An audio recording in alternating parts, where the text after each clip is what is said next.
Have you set your marketing budget for 2025 yet? Is there a comms component?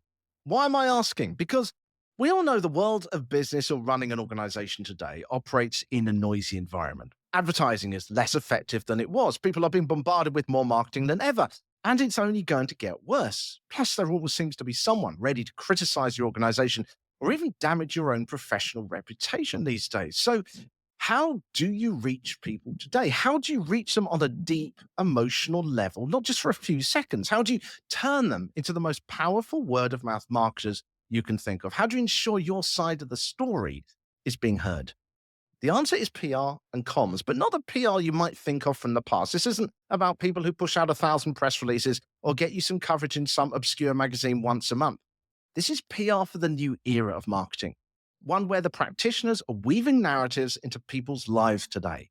And in each episode of this show, I gather together some of the best independent agencies and practitioners of this from around the world. And together we come up with action plans for your real world situations and scenarios. You ask the questions, the panel comes up with an action plan for you. So welcome then to Comms Question Time, episode 2. Let me introduce my panel today very quickly. I'm going to ask them to give their 2-sentence description of who they are, their organization, and what they specialize in. And firstly, a very good morning, or is it good evening to you? Kathleen Lucente from Red Fan Communications in Texas. Good to be here. Yes, it is evening, but I'm bright and bushy-tailed even at 9 p.m. So I'm Kathleen Lucente. I'm the CEO and founder of Red Fan Communications. We are a corporate communications and B2B tech PR firm out of Austin, Texas, with clients all across the country, as far as Israel and Costa Rica and beyond. So happy to be here. Wonderful. Thank you very much. And also huge thanks for standing in at short notice once again, Jim McCarthy from Counterpoint Strategies, who joined us in episode 1 as well, who's currently near New York. Jim, tell us about yourself. Well, thanks for having me, Richard. I'm Jim McCarthy. I'm the president at Counterpoint Strategies. We're a boutique issues and crisis management agency based in New York and Washington, D.C. And we advise leading private equity firms, large cap industrial companies, and a variety of trade associations on how to navigate adversity in the public discourse. Okay, that sums up what Jim does, taking on the clients that others tend to shy away from. He has no fear, this man, and he's going to be fascinating in this show as well, along with Kathleen. Introducing myself very quickly, I'm Richard Midson. I'm a former radio news broadcaster and journalist, public relations officer, and now I'm a podcast journalist covering communications in a show called the Public Relations Podcast. And by the way, if you would like to speak to any of the panelists in any of these shows, then the details will be on the screen and on the website at the website commsquestiontime.com. And they will obviously be delighted to hear from you, and particularly if they can help you as well. So let's get started with our 2 scenarios for today. And the first one is actually near to me at home here in Australia, because it's someone I actually met at an event the other day who asked this question for the panel. And we have an entrepreneur who is asking the panel this. They are setting up a business to import Mexican drinking chocolate into Australia. The product has a high percentage of cocoa and is sweetened with natural sugar cane. There's no problem with the product. People love it. The problem is getting it noticed in a busy market. So far, they plan to focus on food festivals and social media, but they know that it could be hard to gain traction. They see the health benefits as one of the big selling points. Drinking chocolate, they say, gives you a morning lift because it's a stimulant, but doesn't give you the hypertension the coffee can. They say that at least. They also want to promote the idea, they told me, of having this character that they will put on the front of their packaging, which looks like a sort of black and white character of a Mexican male who is in fact the owner of the company. They have just 2 people involved in the company so far. They think they've got a great product. I actually tried it. It is pretty amazing. They know they need to get their story out though, but they don't quite know what story to tell. If it all goes well, they want to expand the team, of course, and their business rapidly. But can the panel help? What story can they be telling? So far, they're talking about just doing social media. They don't really have a story in mind. They just think they should. And they're also thinking about going along to food festivals, but they're not quite sure what to do there beyond just letting people try it. My biggest problem with this from a story point of view is that there isn't a story so far. It's just chocolate. Well, drinking chocolate is always nice when you have a quick sip of it. There's nothing standing out. My thought myself was this health angle, was going on this angle of almost making there's a competition against coffee maybe, or something like that. But what's the panel think? Let's start with you, Kathleen. What's your first thoughts on this before we actually try and work out a plan? I mean, I think that, the chocolate, I mean, there's a history of chocolate in Mexico, right? And there's a, where it's come from. So you really, that, a lot of people don't even realize that is sort of the origin story of chocolate. And I think if you want to romance people with chocolate, you need to kind of really dig in. So a strong narrative does need to be told to bring this story together. And I use the example, we have a client here in Austin, Texas that is now a darling in the Food and Wine magazine. We've helped them win awards. It's a client I normally don't take on, but because I felt like the CEO and the founder had such an incredible narrative, it was around masa. It was around telling the story of masa. Now, keep in mind, I'm in Austin, Texas. There's a lot of Mexican restaurants, but this is now the number one restaurant that people are traveling across the country for. We spent a lot of time putting together the narrative and then making sure we talk to influencers and getting them in from all over the country to really experience it. So if I were launching this, a couple of things I would think about would be, first of all, I'd be thinking about the weather in Australia. Number one, hot, that's a hot product. So is there a cold version of this and some kind of a Mm. drink as well? If you are going to launch it, where are you launching it? I have done my research. There's not that many Mexican restaurants, by the way, in Australia in general. No. So I was thinking about partnerships that they might want to have. Mm. So I would think probably putting together a very strong narrative, having baskets that are sent out to influencers, social media influencers to begin with tasting, getting to meet the character, the founder, and doing some tasting So, sessions so could what be do you think quite the good. narrative should actually be, Kathleen? I mean, you talk about the kind of story of it, but it kind of feels to me a bit with chocolate that we've heard these sort of stories before. We've heard of the Aztecs, Yeah, we've heard of stuff like this. it So would it's probably like what was working with your client? Do you think that makes it stand it, out? it's this idea that interestingly enough, the production of masa in the United States and even in Mexico, a lot of people aren't allowed to even go in the factories to see how masa is actually made, the different types of masa. Same thing with chocolate. So chocolate that's really, really healthy. We have another company who has chocolate that's infused with blueberries, a half a cup of blueberries with antioxidants. When we sold that chocolate, we had to tell the romance of the story, and the health benefit was just an additive. It wasn't the number one the thing that drove people. So that's a really I think that you have to dig into the founder. Why did he start this company? What's interesting about it? Is there a cocoa farm that's like, that they're associated with? Now, if none of that exists, now we have to go a different angle. But Mm. I would still really try to dig in to see, are the photos, all of those types of things. I'm in the process of launching a farm in Costa Rica. It's a cannabis farm. And I'm doing it from Austin, Texas. I'm putting that entire website together with real photos, meeting those farmers, really telling the story of how they came together. And then if there's a nonprofit angle going back, but it is a tough sell because you're looking at a climate that is warm. You're bringing a warm product in. You can look at partnerships like coffee. Maybe there's a coffee chain across Australia you could partner with. You could also look at what's already being imported from Mexico Mm. what can you do for bringing Mexico to Australia that's bigger than just the cocoa So, itself or so it the sounds like coffee. the real angle you're trying to go on here is the human angle of the people, where it's coming from, the farm, the sort of cultural feeling of it. You're buying into an image of Mexican life, of Mexican chocolate, sort of thing. Yeah. I think, well, because they specifically, and of course, there's many things that we don't know yet, Mm. and I would have to dig deeper. But because they're also putting the character of the founder on the packaging, it begs the question of why did he start this? Mm. What is his family history? What is the connection? I think there's a couple of famous people in Australia that are Mexican Australians. You've got singers that are famous that are in the Mm. hip hop, believe it, genre. You've got artists that are located. So there's some interesting partnerships. You even have a heavyweight champion, a female boxer in Australia. So You know there's, more about it than finding I some do. connections would be really interesting. And then of course there's the foodie connections as Yeah. well that are people who are not from Mexico at all, but are in Australia that would want to get a basket that's very photographable. And that's where you would lead up to what the launch is. I know they're talking about doing things there's a Food lot of festivals. food type events. Yeah. And I would try to look at that. I would also look at tequila and mezcal, which are imported. And I'd start looking at, what are some partnerships you could be doing there? Maybe there Mm. is a, a I drink think where I think you one have of the some problems kind they've got at the of moment is they feel quite small because it's just the two of them.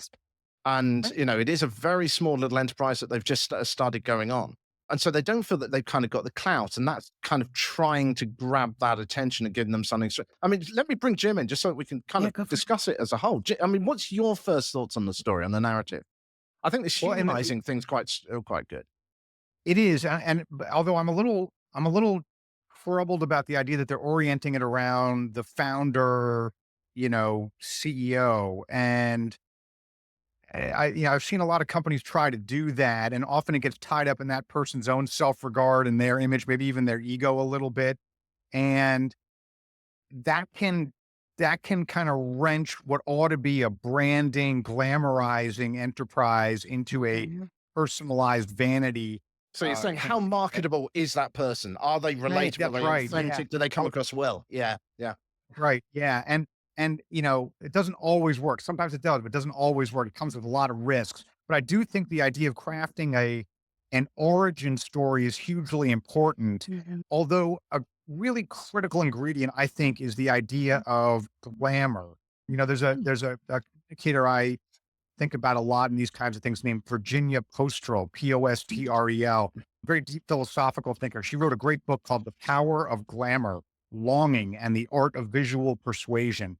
And it's all about how connecting in commercial communications must be about glamour in some way. Now, I don't mean wearing diamonds at a movie premiere. That's kind of a caricatured idea of what glamour is. Glamour is really about aspiration Mm. and longing and desire, and they need to create a mystique around the product that contains those elements.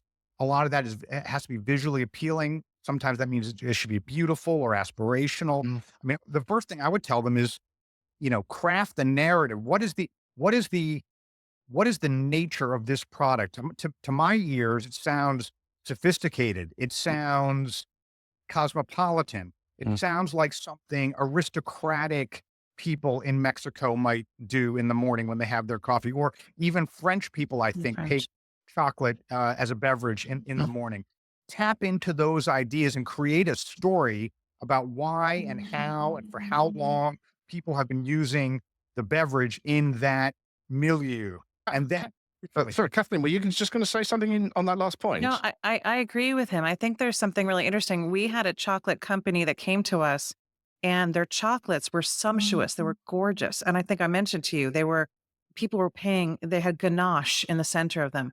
Their website, unfortunately, looked like a very low class brand when they came Uh, to us.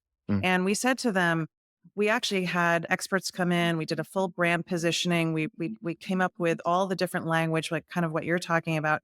And then we repackaged it, almost looked like Hermès, and we actually had a seasonal band that went around the box. We also brought it great. to the ballet, and when the ballet was having their big events, we were serving it with beautiful, people serving Mm. it, and Yep. people started looking for it and asking for it. And so we also had it personally delivered to a number of people's homes to get them excited and those types of things. So I agree. I mean, that's why the issue about the face is forcing this idea, like, which way are we gonna go? So there's branding, but you usually start with the narrative and the brand positioning before you start to do the packaging. Well, And that's my concern unfortunately, at the moment is that they've done the yeah, packaging, they put his face on the front of it, but they haven't actually thought about the story that they're going to tell behind it. Right. And it's like, well, you yeah. don't want to just tell the idea of some guy who's trying to bring chocolate to Australia. That's a boring story. That's an entrepreneur. Well, it's one You need person that's something Johnny which has got, like Appleseed, you were right? saying earlier, humanity. It's that farm and whatever like that. But Yeah, I mean, yeah, I'm a bit concerned that they're going to get lost in the noise with this. And this is why I yeah. wondered about this angle of the kind of the chocolate versus coffee thing, which was something that struck me when I was talking to him. And he was Well, saying that, I mean, I don't know whether there's any science or any research behind this, and you can't really claim it if you haven't got something to back it up. But whether there is an angle of going in there and saying, look, this could be your alternative drink.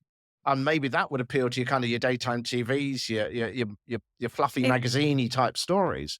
I it wonder if there's could. I something, mean, it how do you give it that edge? What do we think? Well, you have to look at, I think there's a couple of things. When you look at coffee, they have to actually do some research on there's coffee and then what are the alternatives. I like what you were talking about, Jim, in terms of like the French mystique and the sexiness of that, right? That's that gives people, you want people to think like, oh yeah, I want to be like that. I want to be like Right. that, right? Emily in Paris kind of, type thing, right? And so if you could, the imagery that goes with the brand, everything then has to go with that storyline. Even the influencers you then pick, you would want them to be people who are willing to get their photograph taken. They've opened the package, they're experiencing it and they get all kind of excited about it. That's Mm. going to be important. So that the man's face is going to not necessarily jive with that the other thing is you have to go all the way back to what are the other things that are being put out in the market right now? Mushroom coffee is being put out. There's a huge brand on that right now as an alternative for coffee. It's supposed to have way more, healthy ingredients in there.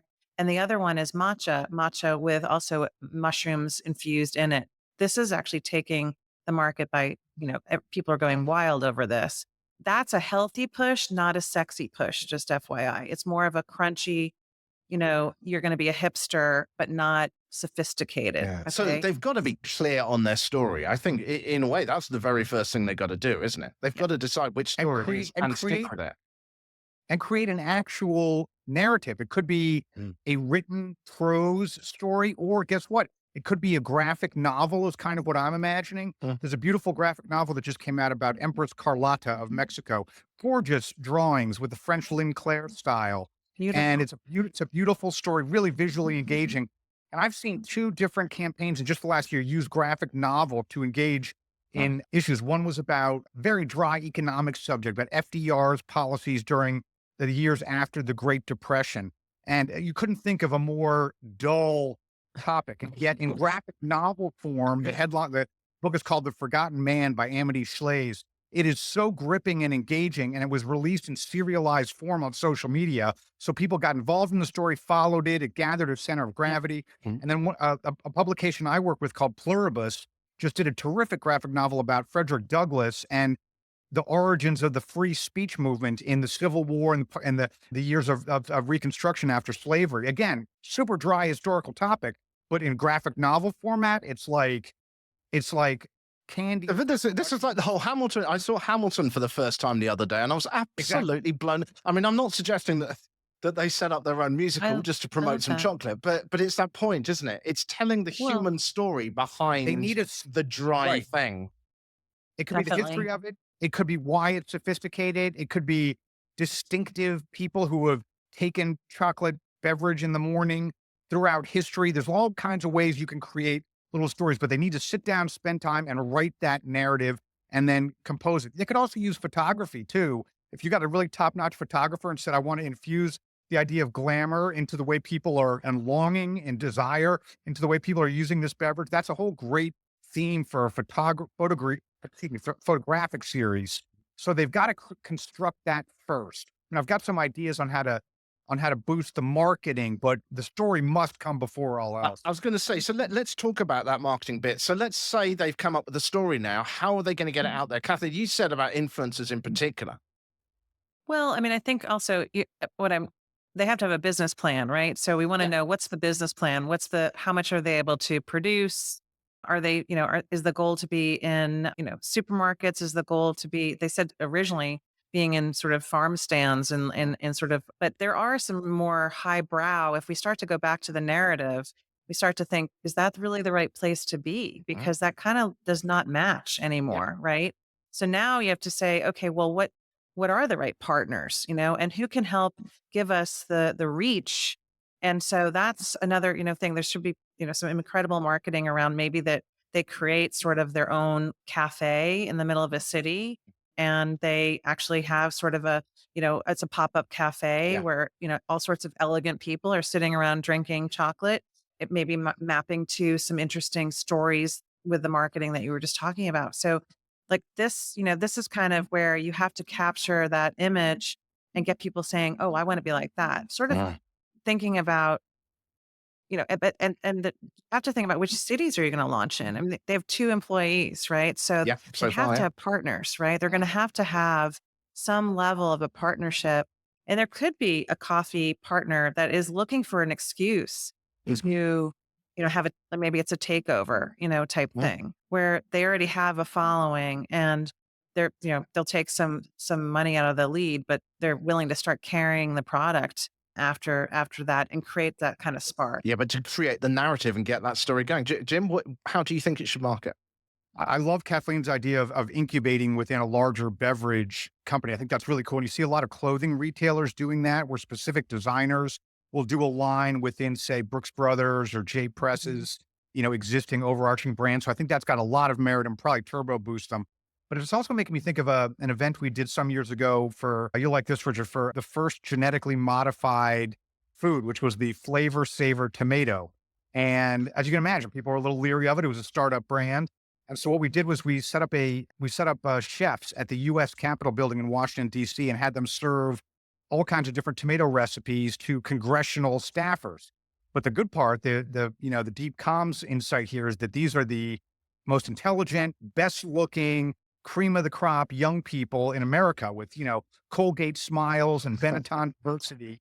And they're all eating our Flavor Savor tomato bruschetta and our spaghetti and our Flavor Savor pizza. And we took photographs and videos and we got testimonials. And that was and we harvested all that content, used it for 6 months thereafter, again, with like the best looking, most glamorous young people in America. And that was an easy to set up 1 day turnkey event that yielded us an enormous amount of publicity in that world of DC politics, visual images. So they could easily find, with a little brainstorming, I think, an event that was happening in the morning, let's say, with young people. I mean, there's a lot of ways to, to latch on to a locale or an occurrence or an event that lets you gather all that material and kind of piggyback on an existing media ecosystem. We've got so much stuff here. So if we're trying to draw this into a plan, I mean, the first thing I've got here is that you've got to sort out your story. You've got to decide what it is and basically write a narrative. Don't just sort of write one line or we're going to be Mexican chocolate. Well, what? What's the human side of it, as Kathleen was saying? And what's the stories, as Jim was saying as well? Then it's about getting it out there. And we were talking, we mentioned influencers first, but then we said, well, is that actually sending the right message? Is that reaching the right people? In which case, with the number of people involved in the business, we're talking about coming up with partnerships, coffee chains or something like that, or events or pop-ups that you can actually latch onto as well. Making sure then that I've got down here about the website as well, is making sure things like that actually match the story that you're trying to put out. It's not just a website. It is a clear statement of the brand. Making sure that the people that are seen consuming this, if you're going for the sexier brand, you're making sure that the people who are being seen doing this aren't just turning up in their hoodie with a bit of food splattered down it. They're turning up in nice clothes. So it's all that sort of stuff. So what would be the next thing they should do? It is to come up with a clear narrative, isn't it? Absolutely. Absolutely. And that clear narrative is not just the narrative, it's who's the target audience. Like, they don't, they want to kind of imagine, like, what age group are they going after? Who's going into, if it's the partnership of the coffee shop, they have to come up with an entire deck to woo that coffee shop into believing that this is a win-win partnership for both of them. Right. And so that's super, super important. I do think that there probably is some influencer work they can do leading up to that to get that coffee shop on board, right? So you don't want to go from zero to nothing to try to create that partnership. You need to kind of start to kind of figure that out and see, kind of create some anticipation, if you will. Yeah, and some social I think that's validation. important. Yeah. Their packaging, unfortunately, packaging is a really big challenge. I'm seeing often, I'm sure you've seen this as well, companies come into a communications firm looking for help and they think they're ready, and you realize that they're completely not. So they might have to say, this is our starter package, but our plan is to move it, since they already have packaging and their expense has already been done. There are some incredible packaging companies nowadays that make it possible for you to be more nimble, but still be luxurious. And so they need to kind of tap into that so they can also do seasonal. Maybe there's something around the holidays, around Christmas, those types of things, to keep it fresh, because otherwise it's just a one-time thing. Fantastic. Well, we've got some great ideas in there, and it just shows as well that comms is far more, as I said right in my introduction at the beginning, that it's not just sending out press releases. It's about the whole thing these days, about weaving a narrative into every aspect of what you're doing. What's coming up next? The second scenario we've got today is what you do if your own reputation is called into question by journalists. It could potentially happen to anyone, particularly if you're in a high profile role. That's coming up next. A quick reminder that if you would like to put a scenario or a question to the panel in Comms Question Time, and there are two ways to do that. Either go to commsquestiontime.com, that's commsquestiontime.com, and fill out the form on the homepage there. Or you can always reach out to me on LinkedIn under the name Richard Midson as well. That's MIDSON. And maybe I'll meet you at an event as well, or any of my panelists might meet you at an event, and we can bring it onto the show as well. And if you'd like to reach out also directly to one of the panelists today, then you can see the details for Kathleen and for Jim under their video right now, and you will find their details on the website as well. So if you would like to work with them or discuss more ideas with them, then of course they would be delighted to talk to you. So time now for one focused on crisis comms, but for an individual. And to avoid identifying this person in the scenario, I've changed a lot of the details here, but the main thing is still there. A figure used to work for a major scientific organization. A second figure also used to work there, but was let go for an unspecified reason. Recently, the second person started collaborating with a reporter on a story claiming that the organization's research standards were poor. Our client wasn't responsible for the standards, but did have a senior management role. They're concerned that while the accusations may not be directed directly at them, their reputation could still be damaged simply through association. The reporter has been trying to contact them to gain more background for the story. So far, they've ignored the reporter's approaches, but fear their name could come up out of context if they don't cooperate. What should they do to protect their reputation now? And if a story is released, that points a finger at them. What should they do? Jim, I'm going to start with you on this one, just because you seem to deal with clients like this quite a bit. You've taken on some really tough clients. So let's start with you. I mean, what's the first thing they should be doing in the position that they're sitting there at home right now and they're going, oh gosh, what do I do? Couple things. First off, the instinct to hide under the desk and try to ignore the reporter and the hope that it goes away is going to be a very powerful impulse. And it's probably something that they'll hear from friends and confidants that they turn to for advice or input. But that is actually the riskiest course of action. And what's more, reporters, journalists have an instinct for that, and they can smell that fear. Not only that, they'll use it against you. They'll use the fear you have of being exposed as a means to, provoke you into response, to leverage you to say more than you otherwise would have or ought to. And they'll predate on you if they sense that's what's going on. And like not returning their phone calls, that's a pretty big red gate to wave. Yeah. So the first thing I would suggest is you got to write down, again, your own story. What are the facts? What happened in the situation? Even if you're never going to light it up publicly, get all those facts down in front of you, especially the ones that mitigate or distinguish you from, the wrongdoing or the malfeasance. So have all those facts ready at your command. The second thing I would do is contact the reporter. It sounds counterintuitive, but grab them by the lapels. And here's the crucial step. You must document all interaction you have with that reporter. I often tell reporters, I record every phone call I have with every journalist, and I tell them right at the top, I'm recording this conversation for accuracy. And that puts them on notice that you know what you're doing, that you're going to hold them accountable. They can't cut corners and they can't color outside the lines. And shoot them straight and say, listen, I'm very concerned that you're going to get the wrong idea here, that I took some part in what you seem to think was, wrongdoing. I want to tell you that's not the case. Again, state it up front, document it, follow it up in writing with a note to them and the editor. And also, Richard, crucially, tell them if you get it wrong, I'm going to do something about it. I'm not going to sit still for, any former colleagues disparaging me or you guys distorting what I did. So warn them that you'll do something about it. And when you take all those measures, it lets the publication and the journalists know that they can't, just paint you in caricature. So those are the first several steps I would suggest. I think one of the thoughts immediately is that, as you said at the beginning, is that people are going to be afraid, aren't they? And that having that confidence, particularly if you've not dealt with journalists before, and going in there and being confident and saying, I'm going to do all this, I'm going to document this and stuff like that. Most people, as you say, are likely to just hide, aren't they? So, I mean, in a way, should they be bringing in a PR person to represent them? Because, I mean, as an ex-journalist, if I hear from a PR person, not them, I'm going to be more suspicious as well. Yeah. You can, but if it's got to be the right sort of PR person. I mean, my great chagrin about our industry, Richard, is that so many public relations agents want to find ways to conciliate and cooperate and engage with journalists, and that's not what's happening here. The individual's role and his or her agent's role is to make sure anything that comes out is accurate Mm. and that is factual and that does not distort that person's reputation or track record. And so if you have the right representative, okay, but otherwise, Yeah, you're it's going to got to have be to do done it right. yourself. Kathleen, let's bring you in because you've worked with some pretty high profile clients. It's an interesting challenge. It's an interesting challenge. A couple of things. Number one, I want to know, is this scientist weary of his own company that they would not protect him in any capacity? Because that right off the bat, he should be aware of a crisis comm. So usually if somebody leaves that's disgruntled at a company, at least I usually know. Oh, I was at JP Morgan, IBM, I was in Asia.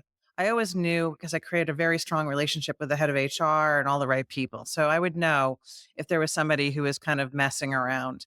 And I want that other scientist to feel good that we're protecting them. So, one of the things that I would probably ask them to do is reach out to your head of corporate communications, let them know that you're getting calls, that you have the right to call back, even if with the handbook, but you do want to make sure that you don't just go off and have, the CEO of your company see you quoted in an article that they weren't anticipating. So I wouldn't hide under the desk. Absolutely not. I think you're right. At the same time, a good PR person could actually have him have the spokesperson be the scientist. Like, hey, we're happy to have you speak to him, directly. There's nothing to hide, right? Like there's nothing to hide, right? Unfortunately, a lot of corporate communications would be like no comments, this kind of Mm. thing. And then there is that problem. So I think, they have to go in and have their like that story what has happened. Were they really associated? Why are they getting phone calls to begin with? Like what is the issue? Is this Mm. guy just snooping around? Is he calling a million other people? Is he just getting paranoid and he thinks it's about him and it's not? And now you're making a bigger story than it is if he calls and he gets quoted. He's getting associated with somebody who is let go for a reason, right? So I think the other thing is a good company can sit down, a PR person can sit down and look at this from a crisis comm situation and say, look, your reputation matters as well as the company's reputation in this situation. Let's make sure our standards are really clear. Let's make sure this journalist knows. Let's show facts and not just projections. And let's get on the phone with them sooner versus later. So we can at least start to guide the article in some direction that's balanced. I think Um, one of the problems, because I was actually speaking to this person on Reddit, and they weren't giving away many details, not surprisingly, because it was on a public forum. yeah. And I think the biggest problem they had was that they just wanted to hide, and you can't blame them. They were afraid. They didn't Yeah. really know what might be brought up. They Well, didn't know what accotions might be thrown at them. I They were feel just bad for them. afraid of this reporter who was trying to Yeah. contact them. I feel bad that they, number one, don't know that they hopefully have a really strong corporate communications Mm. team. It sounds like maybe they don't, or maybe they're not as senior as, and so for some reason they don't realize that they should have. Like when I was at IBM Research or anywhere like that, I always look to protect the individual as well as the company. I'm working with Nobel Prize winners who are paranoid about people doing, stealing their ideas on a regular basis. Like, so it was not out of the, it was, trying to calm them down. Let me call the reporter and find out what's the speculation. So you don't get blasted on the phone and feel like you have to respond right off the bat, because that's also not a great position to be in. And so the policy of the company too, I mean, does this scientist want to stay at his company? Because if you have a handbook that says if you talk to the press without going through the proper channels, you're going to get in trouble, that's an issue. If you don't trust your company, then you might want to get a lawyer and say, look, I'm going to go off, I'm not going to, I'm not getting the reaction from my PR team that I want. And so I feel like I'm going to have to stand up for myself. And that's a little bit different than what Jim is saying, but I feel like he's kind of if you take matters into your hand and don't follow the process, you know, a good PR person is going to call back fast. They don't, because the company is also going to get slandered in this article. And so So let's that's move it important. on, because the other fear that they've got is, well, what if a story comes out? Now, okay, they don't know what the accusation is going to be, but what they're afraid of is that they're going to be accused through association, not necessarily that their name is going to be said, you did something wrong, but just the fact that you're in a senior position. So what can they do Hmm. to try and clean up after that? Well, Well, again, yeah. I think one of the real strategic advantages of trying to grapple with this aggressively and openly from the get go is that post publication, it puts you in a much stronger position to stand tall in front of all the stakeholders and observers to the situation, your colleagues and other people who are aware of it, and say to them, "Listen, all along, from the time I was at the company till afterward, to when I first learned of this story, until now after publication, I've tried to stand tall, set the record straight, and steer a course of integrity." And contrast that, dear stakeholders, with the underhanded way that the journalist acted and the fact that the company won't, explain themselves, or, with what my former colleague is saying, which is demonstrably untrue. I've been steering a course of integrity while all these other parties to it have been, cutting corners. So But how are you getting that message out there? How are you actually getting people to hear that? Because presumably you that must journalist have is already some going form to. of citadel. When we work with individual executives or professional athletes, we create even a simple personal website with their name, .com. And on there, it's got, biographical information, but most importantly on the homepage, it's got a public declaration. It could be an open letter. It could be an essay. It could be just a first person exposition.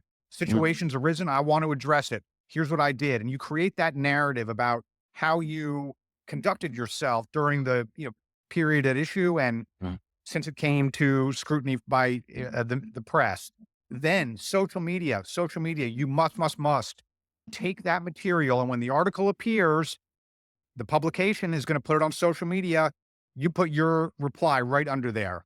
Mhm. This misleads readers about what happened here. Mm. I tried to confront the reporter. They wouldn't include these several facts.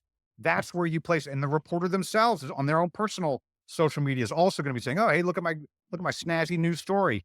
You jump right in there and say, "Hey, wait a second. Several of the things you wrote aren't so. Here's why. I demand an explanation." And if they want to engage and talk about what's accurate and what's not, great. Then you can set the record straight. And if they don't, that's another proof point that you can say, "Behold, dear stakeholders, I tried before, during, and after to set this reporter straight, and they're so determined to, warp the frame that they don't have the integrity to engage in the conversation." That tells you all you need to know about their Yeah. reliability. So standing tall, yes, you might take some slings and arrows, but at the end of the day, and we're talking about reputation here, you are signaling integrity. Yeah, Mm. I like what you're saying. I think that most of the scientists that I've worked with, including my husband, who's, one of the original inventors of holographic video and PhD, have their own website. And a lot and he's not running around making lots of proclamations, but no matter where I lived, we were getting phone calls about a paper he wrote or something, some invention that he did. And it's still happening, wherever we go. And they're able to find him because that website is there, right? There, and it has every paper he's ever done, every patent he's ever had, right? So it's his kind of page separate from anywhere else he ever works. I mean, I do think that's really, really smart. I would caution that the speed at which they start working with, most companies have a crisis plan. This person is in a vacuum, and it's really sad that he's in a vacuum. He should go immediately to the corporate communications person and say, "Look, I need to respond to this. I need to respond in the next 24 hours. I've been hiding under a chair or a desk or wherever, which I shouldn't have been doing. And our company is going to be in this article as I might be in this article. I think we need to get down to it. If I'm happy to stand up for what I've done.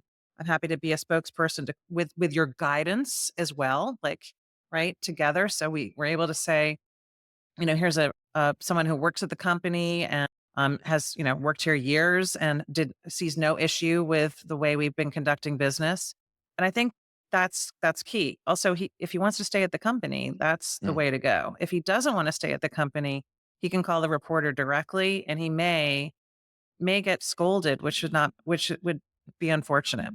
It sounds a bit like I'm just doing a blatant plug here for PR and comms people, but I mean, if you were getting involved with this kind of client, and I mean their business or whatever like that, I mean, how would you work with them? I mean, would they come to you for crisis communications help, or how would you actually work with them if they were coming to you? If they came directly, Yeah. you I would put recommendations together, and I would call their corporate comms office, because if we go off on our own, unless he's been told, "Look, we're not doing anything, we're going to say no comment," I would talk to him. I'd work with an attorney to make sure he's protected in his right to go out and speak, that he's been rejected in the by the corporate comms team, that they're not going to protect him and he's going to get hung out to dry. We don't want that to happen. We're going to go more with what Jim is saying. We're going to go more that direct route as fast as possible. But I think that my first steps, suggestion is to try to work with the company. Yeah, it's really It, interesting that I hadn't even thought about that they had kind of been well, left out. I mean, I mean, I I have don't know the full plenty of. details, but just on their own, yeah. I mean, I can't even begin to tell you how many crazy stories I have of people. I'll give you an example. We were, I was running corporate communications for JP Morgan for across 18 countries. It was during a 4-way merger. In Australia, we had somebody who decided to sue the Sydney Morning Herald without going to our attorney. And I had to fly. I flew to Australia a lot. I seem to remember you telling me about this story. And by the way, Sydney Morning Herald is a very important publication to us. And by the way, Yes. our head of communications, her Yes. husband was the chief editor at the Sydney Morning Herald. So this was quite an interesting situation at the time. And it was years ago. So I feel comfortable. But like we were able to get that. Yeah, I had to tell our attorneys, like, hey, and it got messy fast, but I was able to clean it up and get back to where we needed to be and make nice. But it caused a kerfuffle that was not needed. And had they followed the process, I would have gotten this, fixed real quick. Yeah. The concern was a real valid concern. Something had been published in the Sydney Morning Herald that people felt a little uncomfortable with. It was a conjecture about whether this person that was an analyst was talking to bankers when they shouldn't have been or had a bias. And I was able to get in there and show there is a wall there that is not happening. And that was a bit of on the close to slander, what felt like slander. And so we were able to clear that up. Well, let's round this up. So we're saying, first of all, is that you don't actually have an option to hide. It's just not something you can do. You've got to you can't just sit there, hide from the journalists and hope it'll go away. Do you agree on that? Great. Yes. And I'd only add, the risk that you're going to be in the story, if the goal is make the story go away or minimize your portion of it, your best chance of doing that is making sure the editor and the reporter know that if they color outside the lines, there's going to be quick, heavy consequences to their credibility. They can be under no doubt that you're going to stand up, push back, fight hard. Yeah. So get clear on what the facts are, first of all. So be aware of the fact that you're going to have to say something. Get clear on what the facts are. Document what you did, your positive aspects to it as well. Get the company involved in it. Why aren't they helping you out already is kind of the question that we're wondering a little bit already. Do up your own sort of public declaration on your own website. And then, as you say, Jim, is making it clear to the journalists that, look, these are the facts. And if you get it wrong, I'm going to be... And document all the interaction with the journalist. Jim? That's your ammo. And document. That's very important. That's very important because you're already think about it. This is a journalist that is going on the lead of somebody who was asked to leave the company and has a grudge. And the question is, are you going to have a balanced article or is this going to be just, a gripe session? Are you trying to, stir stuff up or what's happening? This is absolutely fascinating. I cannot thank you both enough, as usual, on this show. I love the fact we get to discuss these issues and get the sort of mix of ideas as well, because it's so interesting as everyone bounces off each other. Please say again who you are again and how people can get hold of you if they would like to get in contact. So start with Kathleen. I'm Kathleen Lucente. I'm the CEO and founder of Red Fan Communications. We're based in Austin, Texas. You can find me on LinkedIn at Kathleen Lucente, or you can find me at redfancommunications.com. Jim. And I'm Jim McCarthy, president of Counterpoint Strategies, a boutique crisis management firm in New York City. And you can reach me through my Twitter handle, JMacNYC. And we'll get all those details on the screen and on the website as well. I hope you found this show useful today. Now, those scenarios may not be exactly what you are experiencing yourself, but I think you can hear there's so much of the strategies that can be applied across the board. And you can hear about the power and the effectiveness of what comms and PR today can be doing for your organization or for your business. If you would like to get in touch with my guests, as I say, you can reach out to them on the website. And don't forget to listen in to Comms Question Time again. If you've got a scenario as well, reach out to us and let us know about that so that we can discuss that and get the message out there about how powerful and how useful this field is in the modern era of marketing and communications. Speak to you very soon.